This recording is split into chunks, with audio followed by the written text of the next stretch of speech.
दोस्तों ये वीडियो आप लोगों के लिए बहुत इंपॉर्टेंट रहने वाली है। इस वीडियो में हम डिस्कस करेंगे कि स्टूडेंट ऐसी कौन-कौन सी गलती करते हैं, जिससे कि उनके आने वाले जो अटेम्प्ट होते हैं एसएससी या कोई सा भी एग्जामिनेशन हो, उसमें वो अच्छा परफॉर्म नहीं कर पाते हैं और फिर वो बार-बार अटेम्प्ट देते रहते हैं, जिस चक्कर में उनके जो साल भर साल बेकार होते हैं। तो इसलिए इस वीडियो को अच्छे से देखिएगा, समझिएगा और इम्प्लीमेंट करिएगा, जिससे कि आप आने वाले एसएससी के जितने भी अटेम्प्ट हैं, जितने भी एग्जाम्स हैं, चाहे वो सीजीएल हो, चाहे सीएचएसएल हो, आप अच्छे से एग्जाम दे पाएँ और सिलेक्शन ले पाएँ। तो वीडियो को शुरू करते हैं। वीडियो को शुरू करने से पहले आप सभी से रिक्वेस्ट रहेगी, सबसे पहले वीडियो को लाइक कर दीजिए और कमेंट बॉक्स में ये बताएँ कि आप पढ़ रहे हैं, नहीं पढ़ रहे हैं और पढ़ रहे हो तो आपके मॉक टेस्ट में कितना स्कोर आ रहा है। चलो वीडियो को शुरू करते हैं। सबसे पहले बताना चाहूँगा मेरा सिलेक्शन ऑलरेडी एक्साइज इंस्पेक्टर की पोस्ट पे हो रखा है। बाकी क्रेडेंशियल आप वीडियो को पॉज़ करके रीड कर सकते हैं और साथ में आप हमारा टेलीग्राम चैनल जॉइन करना ना भूलें। इसका लिंक आपको डिस्क्रिप्शन में मिल जाएगा। इसको ज़रूर जॉइन करें, जिससे कि आपको सटीक इन्फॉर्मेशन टाइम से मिल सके और इसका यूज़ करके आप अपने सिलेक्शन में आगे बढ़ सकें। अब वीडियो में आगे बढ़ते हैं। सबसे पहली बात ये आती है हमारी कॉन्कर पीवाईक्यू को लेकर के कि जो स्टेटमेंट है ना कॉन्कर, पीवाईक्यू और मॉक टेस्ट, अगर आप मॉक टेस्ट और पीवाईक्यू को अच्छे से कॉन्कर कर लेते हो, तो जो एग्ज़ाम है ना, ये इसके अराउंड ही रिवॉल्व करता है। कम से कम 70 से 80% जो क्वेश्चन्स हैं हमारे, वो पीवाईक्यू रिलेटेड हैं और जो मॉक टेस्ट है, मॉक टेस्ट भी इसके बेसिस पे ही बनते हैं हमारे पास में। जो हम बात करते हैं, अगर हम कोई सा भी एसएससी का एग्ज़ाम देखें हम, चाहे वो सीजीएल हो, चाहे वो सीएचएसएल हो, चाहे हमारा सीपीओ हो, चाहे एमटीएस हो, लेकिन फिर भी स्टूडेंट्स क्या करते हैं, वो ऐसी टेस्ट सीरीज़ के पीछे भागते हैं, जहाँ पे हमारे पास पीवाईक्यू का रिलेवेंट नहीं होता है। क्या मॉक जो क्वेश्चन्स हैं बहुत ज़्यादा एक्सट्रीमली टफ होते हैं। मानते हैं कि वेंडर चेंज होगा, लेकिन फिर भी हमारे पास जो कॉन्सेप्ट है वो तो सेम रहेगा। अगर हमारा कॉन्सेप्ट के ऊपर क्लैरिटी है और साथ में हमने पीवाईक्यू को कॉन्कर कर लिया, तो हमारा सिलेक्शन कोई नहीं रोक सकता। तो पीवाईक्यू करने के लिए आप किरण की बुक ले सकते हैं। ये रीजनिंग की बुक है हमारे पास में। इसका आप स्क्रैच कार्ड का फीचर होता है एआई के साथ में, आप इसको यूज करोगे अगर, ठीक है, तो आप इसको वेबसाइट पे जाकर के स्क्रैच कार्ड यूज करने का फीचर है। जैसे आप स्क्रैच कार्ड भी करोगे, इसका आपका जो स्क्रैच कार्ड होता है बुक के अंदर, उससे आप लॉग इन करेंगे, ठीक है, तो आपको ना एक इंटरफेस मिल जाएगा ऐसा वाला। जैसे हमारे पास इंग्लिश के लिए है टेस्ट सीरीज, ये साथ में हमारे पास रीजनिंग के लिए है। ऐसे रीजनिंग की टेस्ट सीरीज में जाएंगे आप, तो आप सेलेक्ट कर सकते हैं आपको किस टॉपिक की प्रैक्टिस करनी है, तो उसके अकॉर्डिंग आपको टेस्ट सीरीज मिल जाएगी और उस टेस्ट सीरीज को आप अटेम्प्ट करके अपने क्वेश्चन की प्रैक्टिस कर सकते हैं। साथ में इसमें फायदा ये है कि जैसे कि आपने कोई टेस्ट सीरीज के लिए करे, ठीक है, आपने 10 क्वेश्चन की प्रैक्टिस करी, आपके 2 क्वेश्चन गलत हुए, तो आप उस टाइप के 2 क्वेश्चन के जो हैं, 2 क्वेश्चन गलत हुए, उस टाइप के मैक्सिमम क्वेश्चन की प्रैक्टिस और कर सकते हैं रिक्रिएट करा करके। उससे आप अपनी प्रिपरेशन को एनहांस कर सकते हो। ऐसे कोई और टॉपिक है, आपको लगता है कि वीक है आपका, तो ऐसे ही उसको अगेन एंड अगेन प्रैक्टिस कर सकते हैं, जिससे कि आपकी जो वीकनेस है, वो खत्म हो जाए। अब सेकंड पॉइंट आता है हमारे पास में, जो हम गलती करते हैं स्टूडेंट मैक्सिमम टाइम में, कि न्यू कोर्स की तरफ भागना, ठीक है? जैसे फॉर एग्जांपल आपने कोई चीज़ पढ़ ली, जैसे जीएस के अंदर आपने सब कुछ पढ़ रखा है, ठीक है? लेकिन एक क्वेश्चन अजीब-सा आ गया हमारे पास में कि क्या कहते हैं, पाकिस्तान में जो कौन-सी नदी है, जो इंडिया से जा रही है, ठीक है? मैं तो नहीं बहुत डिटेल में पूछ लिया। उसका कोई रेलेवेंस नहीं है। हो सकता है कि 10 में से अगली बार जो क्वेश्चन आए वो एक बार भी ना आए, लेकिन फिर भी हम ऐसे क्वेश्चन को पढ़ने के चक्कर में, कॉन्सेप्ट जानने के चक्कर में या कुछ और करने के चक्कर में, हम इतना टाइम इन्वेस्ट कर देते हैं कि हम सोचते हैं नया कोर्स ले लेते हैं हम, ये कोई चीज़ कर लेते हैं नई चीज़, वो चीज़ नहीं करनी है हमने। सिंपल सी बात ये है कि जितना पढ़ लिया है आपने, अगर आपको लगता है कि आपका बेसिक सिलेबस कंप्लीट है और आपने अच्छे से चीज़ें कर ली हैं, उसके बाद आपने रिविज़न करना है कोर्स का। आपने नई-नई कोर्स की तरफ नहीं भागना है, क्योंकि नए-नए कोर्स की तरफ भागोगे और कुछ नहीं होगा। लर्न करना है कुछ नया, पहले आप इसकी प्रैक्टिस अच्छे से कर लीजिए, रिवीजन कर लीजिए, उसके बाद नई चीज़ के पीछे भागिए। नई चीज़ के पीछे आप इस तरह से भागिए जो आपको सिलेबस के अकॉर्डिंग कहते हैं अलाइन करे। ये नहीं है कि कोई ऐसी चीज़ के पीछे भाग रहे हो आप, जो आपको पता है कि पेपर में आने के चांसेस बहुत ज़्यादा एक्सट्रीमली लो हैं, उसके पीछे मत भागो। उसके पीछे भागोगे सिलेक्शन से हाथ धोगे। जैसे कई बार हमारे पास जो क्वेश्चंस होते हैं ज्योमेट्री के अंदर, हमें दिख जाता है कि ज्योमेट्री का क्वेश्चन हमारे पास एसएससी लेवल का है या कैट लेवल का है या किसी और लेवल का क्वेश्चन है, लेकिन फिर भी काफ़ी स्टूडेंट्स को मैंने देखा है कि वो एक क्वेश्चन के अंदर ही 1 घंटा लगा देते हैं। तो ऐसी चीज़ नहीं करनी हमने। लेकिन वहीं कोई ज्योमेट्री का क्वेश्चन हमारे पास आ गया है, तो हमें लगता है कि भैया आसानी से बन सकता है हमारा बाइसेक्शन थ्योरम से या कोई और थ्योरम से है, तो उसको हमने ट्राई करना है करने का। उसका कॉन्सेप्ट सीखना है, उसके लिए सब चीज़ सीखनी है हमने, उसको नहीं छोड़ना है। ये समझो डिफरेंस क्या होता है इन चीज़ों के बारे में।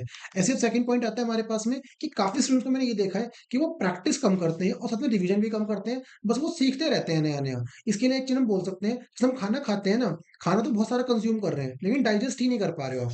अगर कंज़्यूम करते रहोगे खाना जो है और डाइजेस्ट नहीं कर पाओगे जो फूड है हमारा, तो क्या फ़ायदा उसका? ऐसे ही पढ़ाई के अंदर है हमारे पास में कि अगर आप खाना खा रहे हो, सारी चीज़ें कर रहे हो, ठीक है, लेकिन अगर उसको डाइजेस्ट नहीं कर पा रहे हो, तो कोई फ़ायदा नहीं है उस चीज़ का। तो इस बात को समझो और इम्प्लीमेंट करिए। जैसे फॉर एग्ज़ाम्पल आपने एक चीज़ पढ़ी, हम मान के चलते हैं आपने अलजेब्रा पढ़ा है, तो उस अलजेब्रा को पढ़ने के बाद में कम से कम उसके 50 से 100 क्वेश्चन उस टाइप की प्रैक्टिस करिए।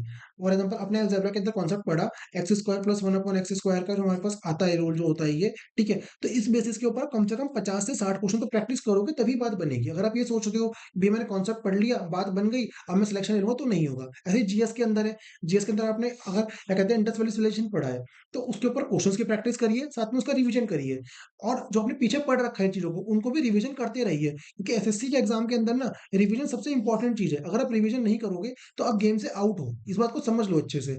Revision is equal to selection. अगर रिवीजन नहीं है, तो सिलेक्शन भी नहीं है। इस बात को समझ लो अच्छे से, दिमाग में बैठा लीजिए। सिलेक्शन लेना है तो रिवीजन करना पड़ेगा आपने। अब क्या कहते हैं, कुछ चीज़ आती है कि कई बार ना हम कुछ ऐसी चीज़ें होती है जो कंट्रोल नहीं कर सकते हैं, उसको कंट्रोल करने की तरफ भागते हैं।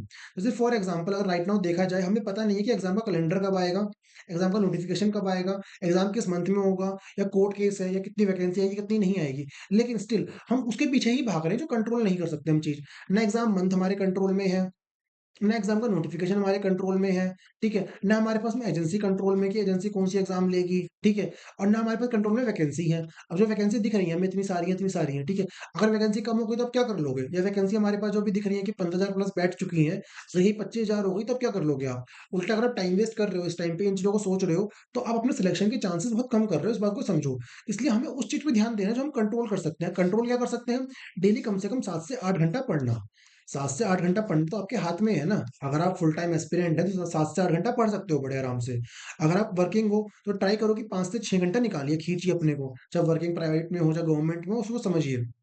साथ में अब अनकंट्रोलेबल चीज़ें जो हैं, ये तो चीज़ हो गई हमारे पास में जो एग्ज़ाम से रिलेटेड है। अब अनकंट्रोलेबल कुछ चीज़ें होती हैं जो हमारे एग्ज़ाम से रिलेटेड नहीं है, फिर भी हम उन पे ध्यान देते हैं। जैसे हमारे रिलेशन के ऊपर हो गया, जो गर्लफ्रेंड बॉयफ्रेंड होते हैं कुछ, ठीक है? तो रिलेशन को रिलेशन की तरह रखिए। ये नहीं कि रिलेशन के चक्कर में आप 10-10 घंटे, मतलब 4-4 घंटे बातें ही कर रहे हैं, उस चीज़ को अवॉइड करिएगा। अगर आप ऐसा कर रहे हैं तो कमेंट बॉक्स में बता भी सकते हैं, या फिर कोई दोस्त करता है ऐसा, तो उसको बताओ उसके बारे में, ठीक है? नॉर्मली सिंपल सी बात, एक चीज़ तो ये आ गई। दूसरी बात, अगर आप जिम एंथुसियास्ट हो, ठीक है? या कोई और चीज़, आप फिटनेस फ्रीक हो, लेकिन इस बात को समझिए कि चलो 1 घंटा एक्सरसाइज़ या 1.5 घंटा एक्सरसाइज़ सफिशिएंट है। लेकिन आप जिम के अंदर ही 5-5 घंटे बिता रहे हो, तो इस चीज़ को अवॉइड करो। कहीं न कहीं जो चीज़ें हैं ये, ऐसे फिर एंग्ज़ायटी होती है कई बार हमको कि सिलेक्शन नहीं हुआ तो क्या?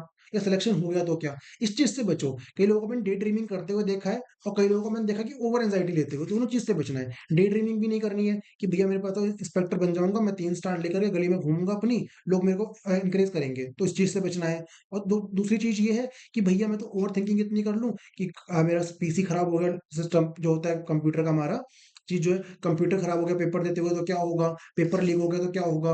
वैकेंसी कम हो गई तो क्या होगा? इन चीज़ों को मत सोचो ना, जो आपके हाथ में नहीं है वो चीज़। जो आपके हाथ में है उस चीज़ को कंट्रोल करो। आपके हाथ में पढ़ना है, आप पढ़िए। साथ में टेलीग्राम चैनल जॉइन करना ना भूलें हमारा। साथ में बात आती है एग्ज़ाम डिले का क्या सिचुएशन है? जैसे एग्ज़ाम डिले हो रहा है हमारे पास में, इस टाइम पे जो बंद काफ़ी स्टूडेंट को मैंने देखा वो पढ़ नहीं रहे हैं। वो बस इतना इंतज़ार कर रहे हैं कि जब एग्ज़ाम का नोटिफ़िकेशन आएगा तब पढ़ेंगे हम। वो पढ़ ही नहीं रहे हैं। वो बस इंतज़ार में है कि नोटिफ़िकेशन आएगा तब हम बुक खोलेंगे अपनी, जब तक कि इन्होंने बुक उठा के रख दी है। जबकि आज से अगर 1 महीना भी नहीं, अगर 20 दिन पहले की बात करूँ, तो एवरीवन जो होता नहीं, मतलब हर स्टूडेंट जो है पढ़ रहा था प्रॉपर तरीके से। लेकिन अभी नहीं पढ़ रहे हो। लेकिन जो स्टूडेंट इस टाइम पे पढ़ रहा होगा वही सिलेक्शन ले पाएगा। तो इस बात को समझो। अपनी कम से कम मानता हूँ, चलो आपसे पढ़ाई नहीं हो पा रही इस टाइम पे 7-8 घंटा, तो कम से कम ट्राई तो ये करो कि 4 से 5 घंटा नया, मतलब होता नहीं है, रिवीजन कर लो, प्रैक्टिस कर लो, मॉक टेस्ट दे लो, सेक्शनल मॉक टेस्ट दे दो, काफ़ी चीज़ें देने के लिए होती है हमारे पास में। अगर आप कुछ नहीं करोगे तो कैसे बात बनेगी? इस चीज़ को समझो कि जो एग्ज़ाम डिले का टाइम मिला है ना आपको, इस टाइम को यूटिलाइज़ करना है, वेस्ट नहीं करना है। अगर वेस्ट करोगे तो आपका सिलेक्शन भी वेस्ट हो जाएगा। इस बात को समझ लो अच्छे से, मन में, होता नहीं, दिमाग में बैठा लो उस चीज़ को। साथ में एग्ज़ाम मंथ के ऊपर है वही चीज़, जैसे एग्ज़ाम डिले का, अब एग्ज़ाम मंथ के ऊपर काफ़ी लोगों के दिमाग में ये है कि अगस्त में एग्ज़ाम हो गया ना, तो मेरे को 4 महीने मिल रहे हैं, मैं तो आराम से क्या कहते हैं अपनी पढ़ाई जो है जून में स्टार्ट करूँगा अब। मई, जून तो मैं अपना मतलब रेस्ट करूँगा, अप्रैल और मई का तो। ये चीज़ नहीं करनी है। चाहे आपका एग्ज़ाम अगस्त में हो, चाहे सितंबर में हो, चाहे मैं कहता हूँ जनवरी में जाकर के हो। लेकिन जो स्टूडेंट कंसिस्टेंटली पढ़ पाएगा इन सारे महीनों में, वही सिलेक्शन ले पाएगा। 2-4 दिन वेस्ट होना एक अलग चीज़ होती है, 2-4 दिन आपने नहीं पढ़ा है, लेकिन अगर आप 2 दिन से ऊपर अपना टाइम वेस्ट कर दिया ना किसी चीज़ के अंदर, आपने नहीं पढ़ा, तो आपको 2 दिन तो आपने वेस्ट कर दिया ऑलरेडी वो। कम से कम 2 दिन रूटीन बनाने में लग जाएँगे। तो कहीं न कहीं जितना टाइम वेस्ट कर रहे हो ना, उसके आगे का उतना टाइम और वेस्ट होने वाला है आपका, इसको दिमाग में रखिएगा। उसके अकॉर्डिंग सोचिए। बाकी अब रिकॉल कर लेते हैं हमने क्या-क्या चीज़ें डिस्कस करी इस वीडियो में। सबसे पहली बात ये है कि पीवाईक्यू को कौन-सा करना है, हमने अच्छे से करने हैं। दूसरी चीज़ ये है कि हमें जो अनकंट्रोलेबल चीज़ है, उनको छोड़ देना है। जो चीज़ हम अनकंट्रोल नहीं कर सकते ना, जो कंट्रोल नहीं कर सकते हम, उनको छोड़ दो बिल्कुल अनकंट्रोलेबल को। तीसरी चीज़ ये है कि रिविज़न अच्छे से करना है और प्रैक्टिस करनी है, अगर सिलेक्शन लेना है तो। Revision plus practice. ठीक है? चौथी चीज़ हमारे पास ये आती है कि सिंपल सी बात है भैया, हमने डेली पढ़ना है। कंसिस्टेंसी बहुत इंपॉर्टेंट है। एग्ज़ाम मंथ को सोच के पढ़ोगे या एग्ज़ाम डेट को सोच के पढ़ोगे तो कभी सिलेक्शन नहीं ले पाओगे। अभी से पढ़ोगे तो सिलेक्शन हो जाएगा हमारे पास में। और बाकी आपको कोई और चीज़ लगती है कि ये चीज़ इंपॉर्टेंट है जो हम मिस कर रहे हैं या मिस आउट करी मैंने वीडियो में, आप कमेंट बॉक्स में बता सकते हैं। और सतत वीडियो को लाइक करें, दोस्तों के साथ शेयर करें। थैंक यू दोस्तों।